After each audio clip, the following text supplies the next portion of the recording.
الحمد لله وحده والصلاة والسلام على من لا نبي بعده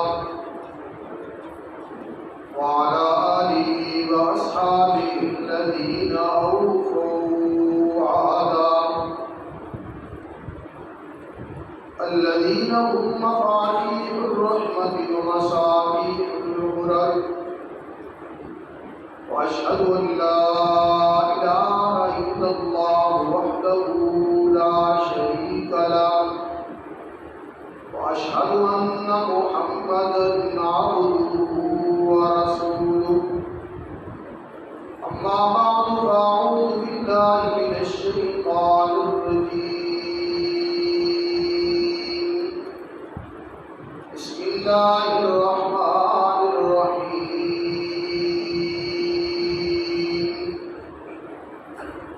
قل بفضل الله وبرحمته فبذلك فليفرحوا هو خير مما يجمعون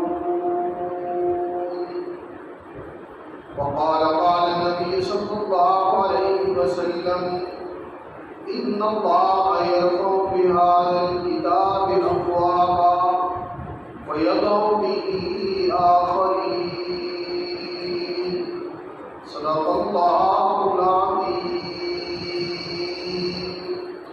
وصدق رسوله النبي الأمين الكريم ونحن على ذلك من الشاهدين والشاكرين الحمد لله رب العالمين.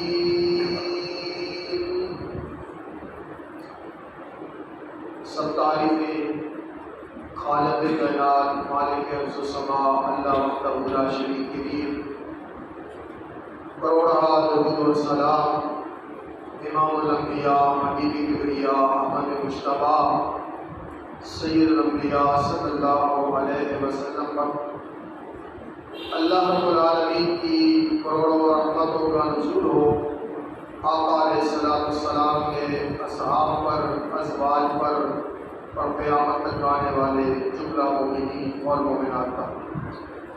بعد و ثنا انتہائی قابل صد احترام محترم جناب چودھری عطا اللہ صاحب، ڈائریکٹر دارالسلام، جناب عبدالرشید ساجد صاحب، جناب سکندر عباس صاحب، پرنسپل ادارہ اعظم، اور میرے قابل احترام جناب احسان حسینی صاحب، سامعین ذی الوقار، بزرگوں، دوستوں، بھائیوں، قابل عزت و احترام خواتین اسلام،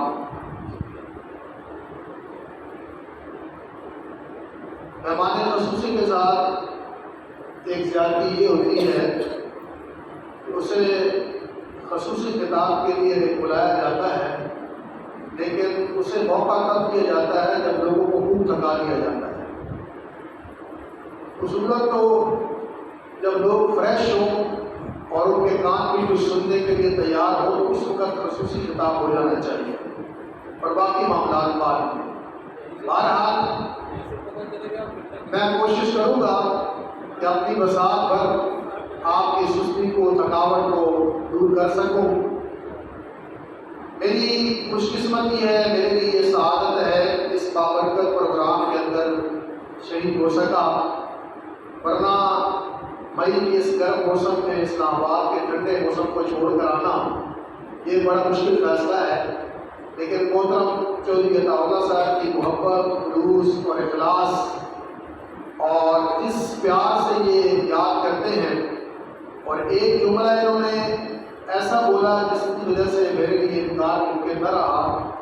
چودھری صاحب فرمانے لگے تھے کہ صلہ رحمی کا تقاضا ہے کہ خوشاب کو آپ وقت دیں۔ ایک گلا ساری گلا کے بھائی سے کہ خوشاب نے تھی تو جب پانی پیتا ہے کہ وہ پلے بڑے ہو تو تھوڑا آگ پڑتا ہے خوشاب کا ٹائم دو بڑا۔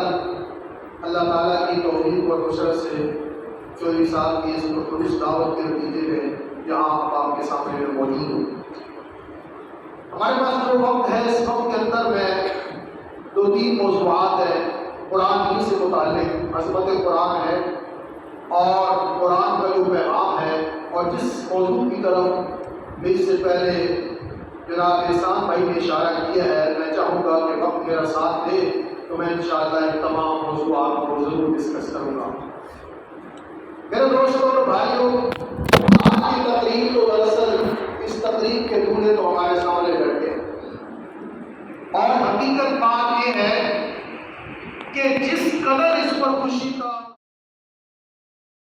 خیر مما یجمعون، کائنات بھائے جو بھی تم خزانے اور دولت جمع کر رہے ہو، ان سب سے بڑی دولت یہ ہے قرآن مجید جو اللہ تعالیٰ نے تمہیں عطا کی ہے۔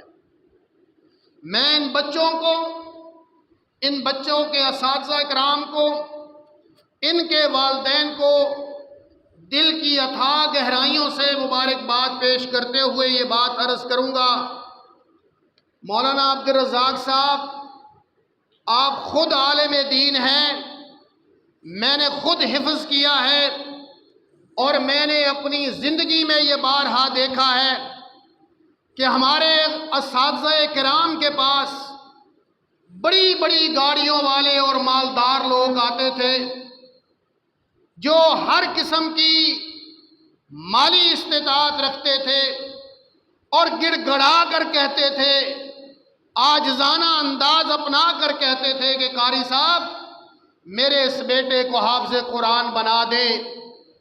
واللہ میں نے اپنی آنکھوں سے یہ مناظر دیکھے ہیں، کوٹھیوں اور بنگلوں والوں کے بچے حافظ قرآن نہ بن سکے اور چھاپڑی اٹھانے والے اور بیلچے چلانے والے اور مزدوریاں کرنے والے اور سارا دن گرمی میں پسینہ بہانے والوں کے بچوں کو ہم نے قرآن مجید کا حافظ بنتا دیکھا ہے۔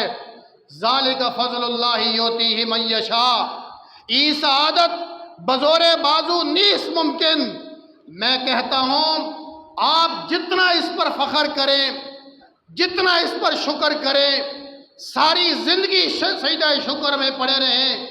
جو نعمت اللہ نے آپ کو دے دی ہے، آپ کی اولاد کو دے دی ہے، اور یہ نعمت آج یہاں دستار بندی ہوئی ہے، اس چھوٹے سے اجتماع کے اندر چند لوگوں کی موجودگی کے اندر ہم نے قرآن مجید کی تلاوت سنی، ان بچوں کے گلوں میں ہار پہنائے گئے۔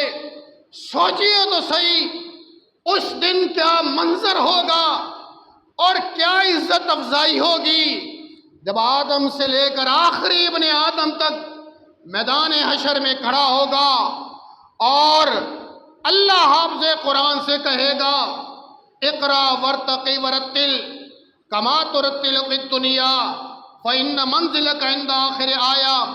حافظ قرآن صاحب، حافظ صاحب پڑھیے اور ٹھہر ٹھہر کے پڑھیے، جس طرح آپ اپنے قاری صاحب کو ترتیل کے ساتھ ایک ایک لفظ اور ایک ایک حرف کو جدا کر کے پڑھتے تھے، کما ترتل فی الدنیا، پڑھتا جا، چڑھتا جا اور جنت کے زینے طے کرتا جا۔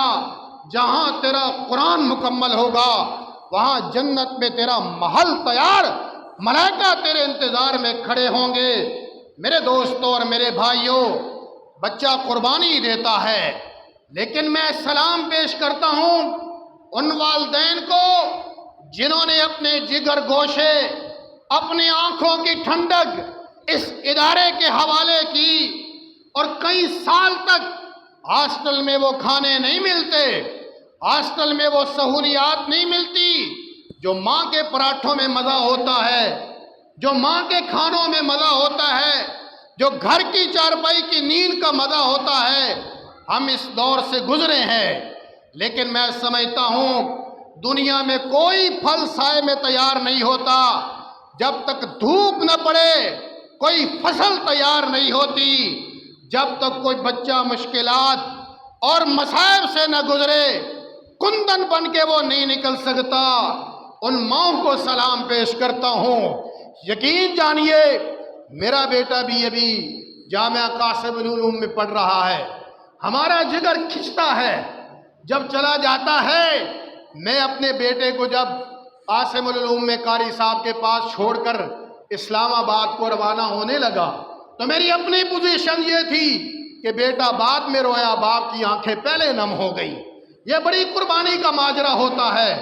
میں ان بچوں کی ماں کو بھی سلام پیش کرتا ہوں، ان کے والدین کے حوصلے، صبر اور عزم کو بھی سلام پیش کرتا ہوں، اور انشاءاللہ العزیز آج ایک تاج پوشی ہوئی ہے، آج ان کے سر پر یہ پگڑیاں پہنائی گئی ہیں، آج ان کے گلوں میں یہ ہار ڈال کے انہیں عزت اور تکریم کی معراج پہ کھڑا کیا گیا ہے۔ لیکن قرآن سب سے عظیم کتاب ہے، جس نے بھیجا وہ رب سب سے عظیم کائنات کا بادشاہ ہے، جس پیغمبر پہ آیا وہ پیغمبروں کا سردار اور کائنات کا سب سے عظیم انسان ہے، جس زبان میں آیا وہ زبان ساری زبانوں سے افضل قرار پائی، جس دھرتی پہ اترا وہ دھرتی ام القرا قرار پائی، اور جن سینوں میں محفوظ ہوا وہ صحابہ اکرام اس کائنات کی بہترین جماعت قرار پائے، اور رب کریم نے اس دنیا میں ان کو سرٹیفکیٹ عطا کیا، رضی اللہ عنہم ورضوا عنہ، اولئک هم الفائزون، اولئک هم المؤمنون حقا۔ یہ قرآن جن سینوں میں گیا انہیں اللہ نے عزت کا تاج پہنایا۔ یہ والدین، آپ لوگ روزانہ ایک بات کا مشاہدہ کرتے ہیں، صبح سویرے آپ روڈوں پہ دیکھتے ہیں، گلیوں اور چوکوں اور چوراہوں میں دیکھتے ہیں، سکولوں کی طرف بچے جا رہے ہوتے ہیں۔ آپ نے کبھی غور کیا یہ سکول جانے والے بچے اپنا سکول بیگ کمر کے اوپر لٹکاتے ہیں؟ کبھی کسی کو نہیں دیکھا کہ سکول کا بیگ سینے اور چھاتی پہ لٹکا کے کوئی بچہ گیا ہو۔ لیکن میں دوسری طرف توجہ دلانا چاہتا ہوں، وہ 3 سال کی بچی یا بچہ، ہماری بیٹی یا بیٹا، جب اس کی ماں انگلی پکڑ کے مسجد کی طرف روانہ کرتی ہے تو بتایا جاتا ہے بیٹے اس قاعدے کو، نورانی قاعدے کو، اس قرآن کے سپارے کو سینے سے لگا کے رکھنا ہے، نیچے نہیں گرنے دینا، پیٹھ پہ نہیں لے کے آنا۔ قرآن پڑھنے والا قرآن کو سینے سے لگا کے آگے رکھ کے چلتا ہے۔ پیغام یہ دیا گیا کہ قرآن کے پیچھے چلو گے دنیا کے امام بن جاؤ گے، اور قرآن کو چھوڑ کے دنیا جہان کے علوم سیکھ لو گے تو دنیا میں پیچھے اور آخرت میں اس سے زیادہ پیچھے رہ جاؤ گے۔ اس لیے روز محشر والدین نے جو قربانی دی، روز محشر اس کا بھی ریکارڈ کیا جائے گا۔ یقال لصاحب القرآن، حافظ قرآن سے کہا جائے گا پڑھتا جا، چڑھتا جا۔ لیکن جن ماں باپ نے اپنے جگر گوشوں کو قرآن کے حوالے کیا، اللہ کے محبوب صلی اللہ علیہ وسلم نے فرمایا من حفظ القرآن وعمل بما فیہ، جس نے قرآن کو حفظ کیا پھر محض حفظ نہیں کیا بلکہ عمل کیا اس پر، البس والداہ تاجا یوم القیامہ ضوءہ احسن من ضوء الشمس، اس کے والدین کو اللہ میدان حشر میں بلائے گا، انبیاء ہوں گے، رسول ہوں گے، اولیاء ہوں گے، اتقیاء اور صلحاء ہوں گے، قراء ہوں گے، اللہ حافظ قرآن کے والد کے سر پہ تاج بنائے گا۔ اور مجھے کہنے کی اجازت دیجئے، آج یہاں ہم بچے کے سر پر پگڑی سجا کر اس کی دستار بندی کرتے ہیں، میدان حشر میں حافظ قرآن کے والدین کی دستار بندی اللہ خود فرمائے گا۔ مجھے مولانا عبد الرزاق صاحب اسلام آباد میں ایک مکینک کے پاس میں گیا گاڑی کا کام کروانے کے لیے، اس نے مجھے اپنا واقعہ سنایا، میں نے تعارف کروایا کہ لگا میں نے ایک عالم سے سنا کہ بچے کے والدین کے سر سونے کا تاج لگایا جائے گا، جس دن بچہ مدرسے میں داخل ہوتا ہے، الف پڑھتا ہے، الف لام پڑھتا ہے، با پڑھتا ہے، اللہ فرشتوں سے کہتا ہے او میرے ملائکہ فلاں ابن فلاں کے لیے تاج بنانا شروع کر دو، جو روز محشر اس کے باپ کے سر پہ رکھا جائے گا۔ کہتا ہے وہ پٹھان، میں مکینک گاڑیوں کا، میں گھر پلٹا، میں کہا پترو اور کوئی کام کرو نہ کرو حافظ بننا پیسے، پٹھان تھا نا، حافظ قرآن کچھ بھاگا، شیطان کو بھی بڑی تکلیف ہوتی ہے جب کوئی بچہ قرآن کی کلاس میں آتا ہے، جب وہ حافظ قرآن بن گیا، اس کی ایک بات جس نے مجھے بڑا انسپائر کیا، کہنے لگا قاری صاحب جس دن دستار بندی تھی اور میرے بیٹے کو بلایا گیا اور مجھ سے لوگوں نے، ادارے والوں نے کہا تاثرات بیان کرو، تو اس نے جو بات کہی، واللہ عام آدمی، دنیا دار آدمی، دین کو نہ سمجھنے والا، لیکن اس نے اپنے بیٹے کو حافظ قرآن بنایا تو پوچھا گیا آپ کی فیلنگ کیا ہے؟ کہا کہ مجھے یوں لگ رہا ہے کہ آج پوری سلطنت کی بادشاہی مجھے اللہ نے عطا کر دی ہے۔ یہ ایمان کے جذبے ہیں۔ اس لیے آج قل بفضل اللہ وبرحمتہ فبذالک فلیفرحوا، جتنی خوشیاں منائیں، جتنا فخر کریں اس بات پر، یہ رب کے کرم سے ہوا ہے، یہ مولا کی مہربانی سے ہوا ہے۔ ورنہ سچی بات ہے، جب آدھا قرآن پڑھ لیتا ہے نا بندہ، جب اترائی میں چلتا ہے، وڈا شیطان آ کے جفا پاندہ، وڈا شیطان کہ ہن نکلے ہی ساڈا ہتھوں، پھر وہاں بچے گڑبڑ کرتے ہیں۔ میرے ساتھ خود ہوا یہ، ابا جی نہیں پڑھنا، وہ مدرسے کے طالب علم زور کے بعد سوتے اور ہم 24 گھنٹے جگڑے رہتے ہیں۔ سردیوں میں صبح 4 بجے اٹھا دیتے ہیں، جب 6:30 بجے نماز فجر ہوتی ہے، اس وقت شیطان آ کے کانوں میں پھونکے مارتا ہے، جڑا اس پل تو گزر گیا، پھر انشاءاللہ وہ آخری کنارے تے پہنچ جاندہ ہے۔ اس لیے میں سمجھتا ہوں کہ رب کا فضل ہوا ہے، رب کا کرم ہوا ہے۔ لیکن اگلی بات میں یہ عرض کروں گا، عبدالرشید بھائی نے بھی یہاں بچوں کی کارکردگی کے مجھے تحصیل ہوئی، مجھے تسکین ہوئی، اور تحصیل کرتا ہوں اس عمل میں کہ یہاں صرف قرآن رٹایا نہیں جا رہا بلکہ قرآن سمجھایا جا رہا ہے، قرآن پڑھایا جا رہا ہے، اور یہاں قرات نہیں بلکہ تلاوت ہو رہی ہے۔ اور جو قرآن کا حکم ہے الذین آتیناہم الکتاب یتلونہ حق تلاوتہ، کہ وہ تلاوت کا حق ادا کرتے ہیں۔ ارباب علم و دانش بیٹھے ہیں، قرات اور تلاوت میں فرق ہوتا ہے۔ قرات کہتے ہیں، جیسے اللہ نے پہلی وحی میں فرمایا اقرأ باسم ربک الذی خلق، لیکن تلاوت اور قرات میں ایک بڑا باریک فرق ہے۔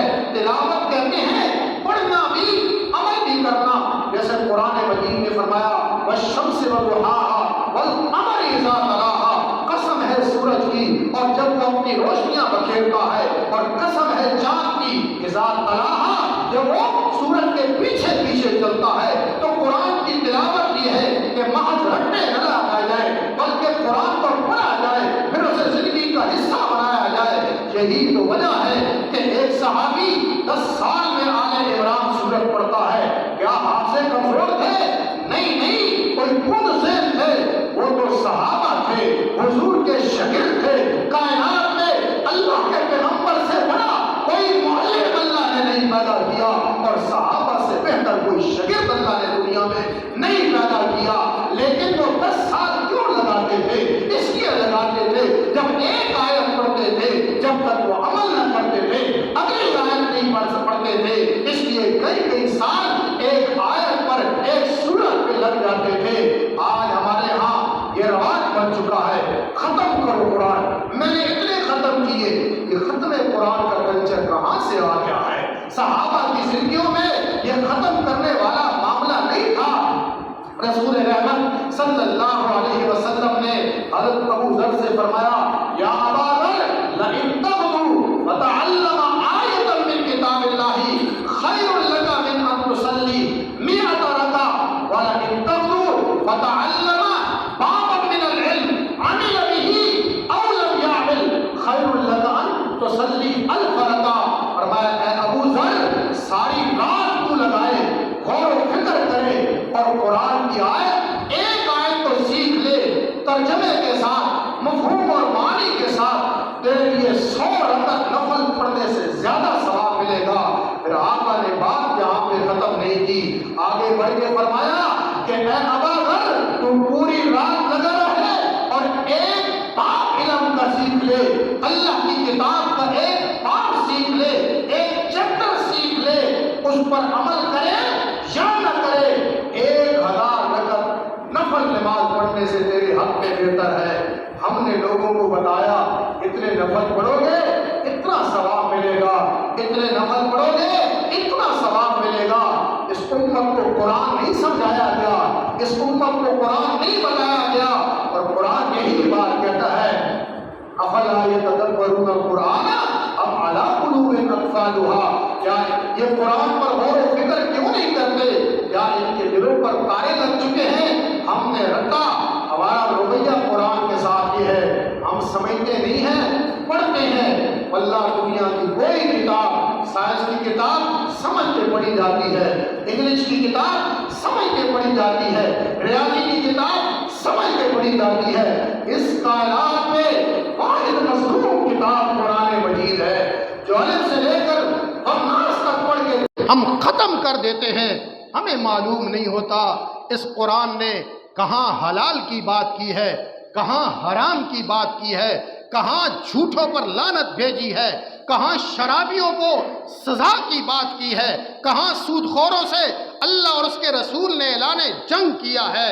اس لیے میرے دوستوں اور میرے بھائیوں، قرآن کو سمجھنا اور اس کا فہم حاصل کرنا، ہم نے تو یہ کام نہیں کیا، لیکن قرآن اللہ کی کتاب ہے۔ ان اللہ یرفع بہذا الکتاب اقواما ویضع به آخرین۔ ہم غور و فکر نہیں کر رہے، اور لوگ آ رہے ہیں جو قرآن پہ غور و فکر کر رہے ہیں۔ یہ ڈاکٹر گیری ملر یہ ٹورنٹو یونیورسٹی کینیڈا کا میتھ ریاضی کا ایکسپرٹ تھا، ریاضی دان تھا، اور عقیدے کے لحاظ سے عیسائی مذہب رکھتا تھا۔ وہ یونیورسٹی میں ریاضی کی کلاسز لیتا تھا اور ایکسٹرا ٹائم میں فارغ اوقات میں مسلمانوں سے مناظرے کرتا تھا عیسائیت کی حقانیت پر، اور اسلام کا شدید مخالف تھا، قرآن کا شدید دشمن تھا، اور اس نے یہ دعویٰ کیا کہ میں قرآن کا مطالعہ کروں گا، اس میں سے ایررز نکالوں گا، اس میں سے غلطیاں نکالوں گا، اس میں سے مسٹیکس نکالوں گا، اور میں اپنی ریسرچ سے یہ ثابت کروں گا قرآن معاذ اللہ کا کلام نہیں ہے، من گھڑت کلام ہے معاذ اللہ۔ میں آپ کی توجہ چاہتے ہوئے، یہ بڑا ایمان افروز واقعہ ہے، وہ گیری ملر کہتا ہے میں نے قرآن کا مطالعہ شروع کیا، قرآن نے جگہ جگہ مجھے روکا، جیسے ہی میں نے قرآن کھولا تو پہلی دستک میرے ضمیر پر قرآن نے یہ دی کہ ذالک الکتاب لا ریب فیہ، اس کتاب میں کوئی شک نہیں ہے، یہ کسی انسان کا کلام نہیں ہے، فَأْتُوا بِسُورَةٍ مِّن مِّثْلِهِ۔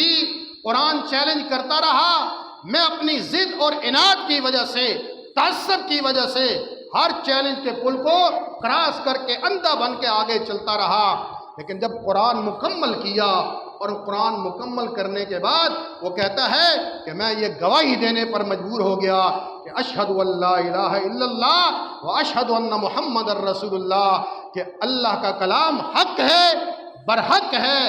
اس کے ایمان لانے کا جو بڑا سبب بنا وہ قرآن مجید کی ایک آیت ہے، سورہ النحل کی آیت، میں نے بھی پڑھی، آپ بھی پڑھتے ہیں، بچے بھی پڑھتے ہیں، قراء بھی پڑھتے ہیں، لیکن واللہ ہم نے کبھی تدبر نہیں کیا، ہم نے کبھی غور و فکر نہیں کیا۔ وہ کون سی آیت ہے؟ وَأَوْحَى رَبُّكَ إِلَى النَّخْلِ أَنِ اتَّخِذِي مِنَ الْجِبَالِ بُيُوتًا وَمِنَ الشَّجَرِ وَمِمَّا يَعْرِشُونَ ثُمَّ كُلِي مِن كُلِّ ثَمَرَاتٍ فَاسْلُكِي سُبُلَ رَبِّكِ ذُلُلًا يَخْرُجُ مِن بُطُونِهَا شَرَابٌ مُخْتَلِفٌ أَلْوَانُهُ فِيهِ شِفَاءٌ لِلنَّاسِ، کہ تیرے رب نے شہد کی مکھی کو وحی کی ہے، اوحا ربک الی النحل ان اتخذی من الجبال بیوتا ومن الشجر، کہ اپنے گھر بنا، اپنے چھتے بنا، درختوں پہ بنا، پہاڑوں پہ بنا، بیلوں کے اوپر بنا۔ اللہ اکبر، میرا رب وہ شہد کی مکھی کو وحی کر رہا ہے۔ پھر آگے کیا؟ ثم کلی من کل ثمرات فسلکی۔ عبد الرشید بھائی، ہر جگہ قرآن نے مؤنث کا صیغہ استعمال کیا، ثم کلی فسلکی سبل ربک ذللا یخرج من بطونها۔ اور ڈاکٹر گیری ملر کہتا ہے تب تک دنیا کو پتہ نہیں تھا کہ مؤنث اور مذکر بھی مکھی ہوتی ہے، لیکن رب نے کہا کہ یہ شہد کا کارخانہ بنانے کی ذمہ داری مؤنث مکھی کی رکھی ہے، کوئی مادہ نر مکھی شہد بنانے کے کام میں نہیں ہوتی، ان کی ذمہ داری سیکورٹی گارڈ کی ہوتی ہے۔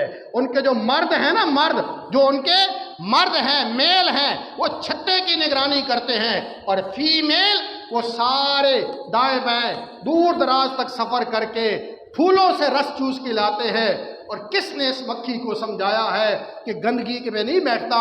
اور سائنسدان یہ کہتے ہیں اگر شہد کی مکھیوں کا لشکر جو چلتا ہے ایک سردار کی قیادت میں چلتا ہے اور ایک لیڈر کی قیادت میں چلتا ہے، اور اگر ان میں سے کوئی مکھی گندی چیز پر بیٹھ جائے تو باقی مکھیاں مل کر اسے کل اور قتل کر دیتی ہیں۔ گیری ملر کہتا ہے میں حیران رہ گیا کہ یہ رب العالمین محمد مصطفیٰ کو کس نے بتایا تھا کہ مؤنث مکھی شہد بناتی ہے۔ 14ویں صدی میں ایک فرانسیسی سائنسدان نے تحقیق کر کے بتایا کہ مکھیوں میں بھی مذکر اور مؤنث ہوتے ہیں، اس سے پہلے دنیا کو پتہ نہیں تھا۔ ثم کلی من کل الثمرات فسلکی سبل ربک ذللا، قرآن مجید حقانیت کی کتاب ہے۔ ابھی پچھلے دنوں کے اندر ہارورڈ یونیورسٹی کا ایک پروفیسر نکسن ہنری کلاسن وہ مسلمان ہوا ہے، اور یہ ہنری کلاسن کوئی معمولی بندہ نہیں ہے، ہارورڈ یونیورسٹی امریکہ کا، جس نے مادر پدر نابینا پن کی دوا ایجاد کی ہے، اور اس نے قرآن پڑھا ہے، اور قرآن پڑھنے کے بعد یہ گواہی دی ہے اشہد ان لا الہ الا اللہ و اشہد ان محمد رسول اللہ۔ یہ دنیا دائرہ اسلام میں آ رہی ہے، اسلام کے دامن رحمت میں آ رہی ہے، لیکن مسلمانوں کے کردار کو دیکھ کر نہیں، حکمرانوں کے کردار کو دیکھ کر نہیں، بلکہ قرآن کو دیکھ کر۔ اور مجھے یورپ کے مشہور سنگر تھے یوسف اسلام، جو مسلمان ہوئے، بہت بڑے سنگر تھے، کہتا ہے جب اسلام قبول نہیں کیا تھا میرے پاس شہرت تھی، میرے پاس دولت تھی، میں شوبز کی دنیا کا ہیرو تھا، میرے دائیں بائیں خوبصورت لڑکیوں کا جھرمٹ ہوتا تھا، لیکن میری کیفیت ایسی تھی جیسے ایک باندر ایک درخت سے دوسرے درخت پر جاتا ہے، دوسرے سے تیسرے پر، دولت اور ظاہری چکا چوند اور روشنیاں اور نعمتوں کے باوجود اندر کی دنیا ویران تھی۔ پھر مجھے رب نے قرآن سے تعلق بنا دیا، قرآن میرے ہاتھ میں آ گیا، اور جس بھوک کا میں متلاشی تھا اللہ نے وہ بھوک میری قرآن کے ذریعے پیدا کی۔ لیکن اس نے ایک جملہ جو کہا ہے وہ میرے اور آپ کے لیے دعوت فکر ہے کہ میں اللہ کا شکر ادا کرتا ہوں کہ میں نے قرآن پہلے پڑھا ہے اور مسلمانوں کو بعد میں دیکھا ہے۔ اگر میں کسی مسلمان ملک میں پہلے چلا جاتا تو شاید میں اسلام کی دہلیز تک نہ پہنچ سکتا۔ اس لیے میرے دوستوں اور میرے بھائیوں، آج قرآن مجید پڑھنے والوں کی تعداد میں کوئی کمی نہیں ہے۔ پاکستان کی بات کروں، سب سے زیادہ حج کرنے والے پاکستانی، پہلے نمبر پہ پاکستانی، عمرہ کرنے والے پہلے نمبر پہ پاکستانی، اور زیارات پہ جانے والے پہلے نمبر پہ پاکستانی۔ رائے ونڈ میں ہمارا اجتماع ہوتا ہے، لاکھوں لوگ وہاں پہ جمع ہوتے ہیں۔ دعوت اسلامی کے نیٹ ورک کے اندر لاکھوں لوگ ان کے ساتھ بھی موجود ہیں، تمام مذہبی اور دینی جماعتوں کے ساتھ لوگ موجود ہیں۔ اور رمضان المبارک کے اندر اتنی لمبی لائنیں ہوتی ہیں، حرم کے اندر جا کر روزہ رسول پہ مسجد نبوی میں جا کے ہم نے اعتکاف کرنا ہے۔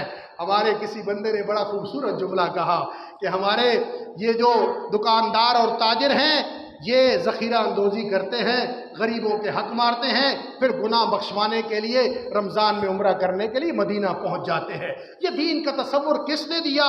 میرے دوستوں اور میرے بھائیوں، حافظ اتنے زیادہ بڑھ رہے ہیں، پاکستان پہلے نمبر پر ہے کہ رمضان المبارک میں قرآن سنانے کے لیے جگہ نہیں ملتی۔ علماء اتنے تیار ہو رہے ہیں کہ مسجدیں کم پڑ گئی ہیں، لیکن میں دیکھتا ہوں اس ملک کی تقدیر نہیں بدل رہی۔ یہاں بددیانتی بڑھتی جا رہی ہے، کرپشن بڑھتی جا رہی ہے۔ ہر آنے والا دن میرے اور آپ کے دکھوں کا پیغام لے کر آتا ہے، مشکلات اور مصائب میں اضافے کا پیغام لے کر آتا ہے۔ آخر وجہ کیا ہے؟ کہیں نہ کہیں تو خرابی ہے نا۔ یہاں سے لوگ جاتے ہیں، کسی کی زمین پہ قبضہ کیا، کسی کا راستہ بند کیا، بہنوں کو جائیداد میں حق نہ دیا، بیٹیوں کو جائیداد میں حق نہ دیا، اور ہر کام غلط کرنے کے بعد حج کرنے کے لیے چلے جاتے ہیں، اور پھر وہاں شیطان کو کنکر مارتے ہیں، اور شیطان بزبان حال کہہ رہا ہوتا ہے کہ حاجی صاحب جڑے کرتوت ساڈے ہیں، اگر دنیا نو پتہ لگ منجے تو سارے لے کے لتر تھوڑے سر چ مارن گے۔ یہ مجھے اس لیے مار رہے ہو کہ میں بول نہیں سکتا۔ اعمال کے معاملے میں لوگوں کے حالات اس طرح کے ہیں، اس لیے کہ لوگوں نے قرآن کو محض برکت کی کتاب بنا لیا ہے۔ یہ جو آئین پاکستان ہے، اگر یہ آئین پاکستان کی کتاب ہمارے پارلیمنٹ کے ممبران پڑھتے رہیں اور ججوں کے ہاتھ میں دے دی جائے کہ صبح سے لے کر شام تک اس کی تلاوت کریں، مطالعہ کریں، تو یہ ملک بدل جائے گا، نظام بدل جائے گا۔ ہماری اپنی بنائی ہوئی قوانین کی کتاب اسے تو امپلیمنٹ کروایا جاتا ہے، اور قرآن غلافوں کے اندر بند کیا جاتا ہے، قرآن پر عمل کی بات نہیں کی جاتی۔ نبی رحمت صلی اللہ علیہ وسلم نے فرمایا اللہ کی حدوں میں سے ایک حد کا نافذ ہو جانا، حدود اللہ میں سے ایک حد کا نافذ ہو جانا، 40 دن مسلسل رحمت کی بارش برستی رہے، مخلوق کو اتنا فائدہ نہیں ہوتا جتنا ایک اللہ کی حد کے نفاذ سے ہوتا ہے۔ لیکن اسی اسلامی ملک کی بات کرتا ہوں، جب سزائے موت کی بات آتی ہے مجرموں کو، تو یہ پارلیمنٹ کے لوگ کھڑے ہو جاتے ہیں کہ اس قانون کو ختم کریں، اقوام متحدہ کا دباؤ ہے۔ یہاں پر زینب الرٹ بل لایا گیا، بچوں کے ساتھ جو ظلم ہوتا ہے، لیکن ریاست مدینہ کا جن لوگوں نے نعرہ لگایا تھا ان لوگوں نے سزائے موت اس سے بھی نکال دی۔ اس لیے تم شریعت سے بغاوت کرتے ہو، پھر اس کا نتیجہ یہ ہے اتنی مسجدیں ہیں، اتنے مدارس ہیں، اتنی خانقاہیں ہیں، اتنے پیر ہیں، اتنے علماء ہیں، لیکن پاکستان اس وقت، پاکستان کے جو حالات ہیں، اگلے سال کی اگر میں آپ کو رپورٹ دوں، 9,787 ارب روپے صرف پاکستان نے قرضوں پر سود دینا ہے، قرضے نہیں دینے، سود دینا ہے، اور صرف ان 3 مہینوں میں موجودہ حکومت 60 کھرب روپے کے قرضے لے چکی ہے، اور روزانہ 41 ارب روپے قرضے لے کر یہ حکومت چل رہی ہے، اور پچھلے 3-4 ماہ میں 5,500 ارب روپے قرضوں کی سود کی مد میں دیا گیا ہے۔ لیکن سود کی خاتمے کی بات نہیں کرتے، یہ سودی نظام سے بغاوت کی بات نہیں کرتے، وفاقی شرعی عدالت کا فیصلہ ہے لیکن اس فیصلے پر عمل درآمد کی بات نہیں کرتے، اس لیے کہ سارے چوروں کا گٹھ جوڑ ہے۔ اور میں بڑے عرصے تک یہ سمجھتا رہا کہ یہ IMF سارے پیسے لے جاتا ہے، لیکن ایک ماہر معیشت نے بتایا کہ 8,300 ارب روپے اس سال کے بجٹ میں ہمارا سود میں جائے گا، اس میں سے 1,000 IMF کا قرضہ ہے سود، باقی 7,300 ارب ہمارے پاکستانی بینکوں کو سود ہے۔ اس لیے یہ پاکستان میں دنیا میں سب سے زیادہ ہائیسٹ ریٹ سود کا پاکستان کے اندر ہے۔ جو یہودی ہیں، جو عیسائی ہیں، وہاں 2% اور 3% ہے، اس لیے کہ انہی کے بینک ہیں، یہی سود کے ریٹ بڑھاتے ہیں، اور یہ گھن چکر ہے، گھوم پھر کے پھر پیسہ انہی کے جیب میں آتا ہے۔ اس لیے ان حالات میں، ان مشکلات سے نکلنے کا راستہ یہ ہے کہ قرآن مجید کہتا ہے وَلَوْ أَنَّ أَهْلَ الْكِتَابِ آمَنُوا وَاتَّقَوْا لَكَفَّرْنَا عَنْهُمْ سَيِّئَاتِهِمْ وَلَأَدْخَلْنَاهُمْ جَنَّاتِ النَّعِيمِ۔ اگر اہل کتاب ایمان لاتے اور تقوی کی روش اختیار کرتے، پرہیزگاری کے راستے پر آ جاتے، ہم ان کے گناہوں کو معاف کر دیتے اور ایک نعمتوں بھری جنت میں داخل کرتے۔ وَلَوْ أَنَّهُمْ أَقَامُوا التَّوْرَاةَ وَالْإِنْجِيلَ، اور اگر تورات اور انجیل کو قائم کرتے، پڑھنے کی بات نہیں ہے، تلاوت اور قرات کی بات نہیں، اقامت کی بات ہے کہ اس میں جو کچھ لکھا تھا اس پر عمل درآمد کرے۔ لَأَكَلُوا مِنْ فَوْقِهِمْ وَمِنْ تَحْتِ أَرْجُلِهِمْ، تو وہ اپنے اوپر سے بھی، آسمان بھی رزق برساتا اور زمین بھی اپنے خزانے ان کے لیے کھول دیتے۔ لیکن کسی شاعر نے کیا خوب کہا تھا کہ باطل کے اقتدار میں تقوی کی آرزو کرنا، باطل کے اقتدار میں تقوی کی آرزو کرنا کس قدر حسین فریب ہے جو ہم کھائے ہوئے ہیں کہ سودی نظام بھی رہے، شراب خانے بھی کھلے رہے، اور پھر آپ کہیں کہ آپ کا رب آپ سے راضی ہو جائے اور آپ کی معیشت درست ہو جائے۔ یہ دونوں باتیں نہیں ہو سکتی۔ میرے دوستوں اور میرے بھائیوں، یہ مدارس اس دھرتی پر اللہ کی رحمت ہے، یہ دین کے طالب علم اللہ کی رحمت ہے۔ میں آخری میں مثالیں دے کر بات ختم کروں گا۔ یہ ہمارے پڑوس افغانستان کے اندر 2 سپر پاور، یہ ہماری آنکھوں کے سامنے ہوا، 2 سپر پاور۔ پہلے روس آیا اور وہ سر ٹکرا کر معافیا مانگ کے وہاں سے نکلا، اور کوثار افغان روسیوں کا قبرستان بنا۔ اور پھر دوسری سپر پاور امریکہ کی قیادت میں، ہم نے سنا ہے یہ جنگ عظیم اول ہوئی تھی، جنگ عظیم دوم ہوئی تھی، دنیا 2 حصوں میں تھی، 2 گروپوں میں تھی، لیکن یہاں تو سارے ایک طرف تھے۔ ایساف اور نیٹو کی قیادت میں 42 ممالک اور اربوں ڈالر کا اسلحہ اور دنیا بھر کی جدید ٹیکنالوجی، لیکن ان العزت للہ جمیعا، عزت تو اللہ کی ہے، فَلِلَّهِ الْعِزَّةُ وَلِرَسُولِهِ وَلِلْمُؤْمِنِينَ، عزت اللہ کی ہے، اللہ کے رسول کی ہے، اور اللہ اور اس کے رسول پر ایمان لانے والوں کی ہے۔ کہ دنیا نے اپنی آنکھوں کے سامنے دیکھا وہ جدید ٹیکنالوجی، وہ تمام سب کچھ ان کا افغانستان کے پہاڑوں میں نیست و نابود ہو گیا، اور وہ وہاں سے دم دبا کے بھاگا۔ ابھی غزہ کی بات ہو رہی تھی، یہ خون آلود کہانی ہے، یہ دل کو پگھلا دینے والی کہانی ہے۔ حوصلہ نہیں ہوتا خدا کی قسم۔ غزہ کے ایک بچے سے، یہ بچے بیٹھے ہیں، ہم ان سے سوال کرتے ہیں جب ملتے ہیں، بیٹا کون سی کلاس میں ہو، بیٹا بڑے ہو کر کیا بنو گے؟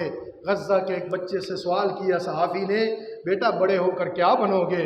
اس نے کہا انکل سوری، ہم بڑے نہیں ہوتے، ہمیں بڑا ہونے سے پہلے ہی مار دیا جاتا ہے، ہمیں بڑا نہیں ہونے دیا جاتا، ہم سے جینے کا حق چھین لیا جاتا ہے۔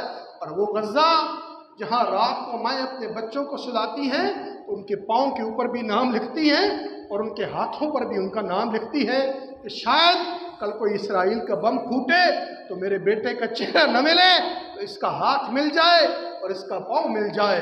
لیکن 42,000 سے زائد شہادتیں ہو چکی ہیں۔ آپ پڑھے لکھے لوگ بیٹھے ہیں، 1947 کے اندر عرب اسرائیل کی پہلی جنگ، 48 میں پہلی جنگ ہوئی تھی، پھر 74 میں ہوئی، 66 میں ہوئی، لیکن کوئی بھی جنگ جس میں شام، مصر اور یہ سارے ممالک ایک طرف تھے، کسی جنگ میں اسرائیل کے سامنے 7 دن سے زیادہ مزاحمت نہیں رہی۔ لیکن یہ پہلی جنگ ہے، 7واں مہینہ جا رہا ہے اور پوری دنیا کی شیطانی طاقتیں اسرائیل کے ساتھ ہیں۔ نہتے بے بس اور بے کس مظلوم کھلے صحرا میں جاتے ہیں، وہاں بھی ان پر بارود برسایا جاتا ہے۔ لیکن میں ان شہزادوں کو سلام کرتا ہوں کہ جو پرسوں کی بات ہے کہ ان 7 مہینوں کے بعد بھی مزاحمت ختم نہیں ہوئی، جہاد ختم نہیں ہوا۔ 4 یا 5 اکٹھے ان کے اسرائیلی فوجی کھڑے تھے، ان کتوں کو مجاہدین نے نشانہ بنا کر ہمیشہ کے لیے ابدی نیند سلا کے جہنم کے حوالے کیا۔ اور قاضی حسین احمد مرحوم رحمہ اللہ تعالیٰ کا ایک جملہ مجھے یاد آتا ہے، آپ نے فرمایا تھا دنیا میں آج تک ایسا کوئی اسلحہ ایجاد نہیں ہوا جو جذبہ شہادت کو شکست دے سکے۔ یا آج غزہ میں جو مزاحمت زندہ ہے، دنیا کی کوئی پراپر فوج نہیں ہے، کوئی ریگولر آرمی نہیں ہے، کسی اکیڈمی سے ٹریننگ حاصل نہیں کی۔ 66% مجاہدین حافظ قرآن ہے، 66% مجاہدین حافظ قرآن ہے۔ اس لیے یہ غزہ کی جو خون آلود ندیاں اور گلیاں وہاں پر ہیں، شہادتیں تو پہلے بھی ہو رہی تھی، لیکن میں بحیثیت مسلمان مشرق وسطیٰ کا نقشہ بدلتا ہوا دیکھ رہا ہوں۔ مجھے اس شہادت میں سے، ان معصوم بچوں کے خون میں سے اور فاطمۃ الزہرا کی روحانی بیٹیوں کے خون آلود دوپٹوں سے ایک بدلتا ہوا مشرق وسطیٰ نظر آ رہا ہے۔ انشاءاللہ ان کے خون کے بدلے میں قبلہ اول بیت المقدس آزاد ہوگا، اور یہ دنیا جہان کے بے غیرت اور بے حمیت مسلمان، 60 لاکھ سے زائد ان کے پاس مسلمانوں کے پاس فوج ہے، میں کس کو یہ درد سناؤں؟ آج بھی اسرائیل کے جہازوں کے اندر جو تیل استعمال ہو رہا ہے وہ سعودی عرب کا تیل جا رہا ہے۔ فلسطین کا بچہ صحرا میں پیاس سے مر جاتا ہے، سعودیہ پانی نہیں دیتا۔ اردن کی سرحد ساتھ ہے، مصر کی سرحد ساتھ ہے۔ وہ نبی اکرم صلی اللہ علیہ وسلم نے فرمایا تھا یوشک الامم ان تداعی علیکم کما تداعی العاقلۃ الی قصتها، ان قریب ایک دور آئے گا کہ دشمن تم پر یوں ٹوٹ پڑے گا جیسے بھوکے دسترخوان پہ ٹوٹ پڑتے ہیں۔ صحابہ نے جب یہ بات سنی چہروں پر پریشانی عیاں ہوئی اور گھبرا کر پوچھا نحن یومئذ قلہ، اے آقا نامدار صلی اللہ علیہ وسلم، یہ جو خبر آپ دے رہے ہیں اور آپ کی بات تو سچی بات ہے، اور کائنات میں سب سے سچی اور سچی بات تو آپ ہی کی ہے، کیا اس دن ہماری تعداد کم ہو جائے گی، افرادی قلت ہو جائے گی؟ فرمایا نہیں نہیں، وَلَنْتُمْ کثیر، آج کے مقابلے میں اس دور میں تمہاری افرادی قوت زیادہ ہوگی، وَلَكِنَّكُمْ غُثَاءٌ كَغُثَاءِ السَّيْلِ، لیکن تمہاری حیثیت سمندر کی جھاگ کی مانند ہوگی۔ وَلَيَنزِغَنَّ اللَّهُ فِي قُلُوبِ عُدُوِّكُمُ الْمَحَابَّةَ، اللہ تعالیٰ تمہارے دشمنوں کے دلوں سے تمہارا رعب ختم کر دے گا۔ کہاں وہ عمر فاروق جو مدینہ کی چٹائی پر پتھر کو سرہانہ بنا کے لیٹتا تھا، اور کیسر و کسرا اس کے نام سے کانپتے تھے۔ اور کہاں تمہارا دور آئے گا کہ تم لاکھوں کی تعداد میں تمہارے پاس فوج ہوگی، غوری اور حطب اور شاہین میزائل بھی رکھتے ہوگے، لیکن دشمنوں کے دلوں میں تمہارا روب ختم ہو جائے گا۔ وَلَا يَقْذِفَنَّ فِي قُلُوبِكُمُ الْوَهْنَ، اور تمہیں وہن کی بیماری لگ جائے گی۔ صحابہ نے پوچھا یا رسول اللہ اے کیڑی بیماری ہے جڑی وہن کی بیماری لگ رہی ہے؟ فرمایا حب الدنیا و کراہیت الموت، یہ دنیا کی محبت، یہ جینے کا شوق، اور یہ کوٹھیوں اور محلات اور جائیدادیں اور موت کا خوف۔ آج سارا عالم عرب اپنی جان بچانے کے لیے ان بھیڑیوں کے حوالے کر دیا معصوم فلسطینیوں کو۔ پاکستان بھی تماشا دیکھ رہا ہے، سارے عرب ممالک دیکھ رہے ہیں، لیکن یاد رکھیے الا ان حزب اللہ هم الغالبون، آخر کار غالب تو اللہ کی جماعت کو آنا ہے۔ اس لیے میں آخر میں ایک بار پھر تمام ادارے کی انتظامیہ کو، قاری صاحب کو، عبدالرشید بھائی کو، محترم چودھری عطا اللہ صاحب کو تہ دل سے مبارکباد پیش کرتا ہوں۔ یقیناً مجھے دلی مسرت ہوئی ہے کہ بچے ریگولر کلاسز بھی لے رہے ہیں اور ساتھ ساتھ حفظ قرآن بھی کر رہے ہیں۔ انشاءاللہ العزیز قافلہ جو عزم و یقین سے نکلے گا، جہاں سے چاہے گا رستہ وہیں سے نکلے گا۔ وطن کی ریت ذرا ایڑیاں رگڑنے دے، مجھے یقین ہے پانی یہیں سے نکلے گا۔ وآخر دعوانا الحمدللہ رب العالمین۔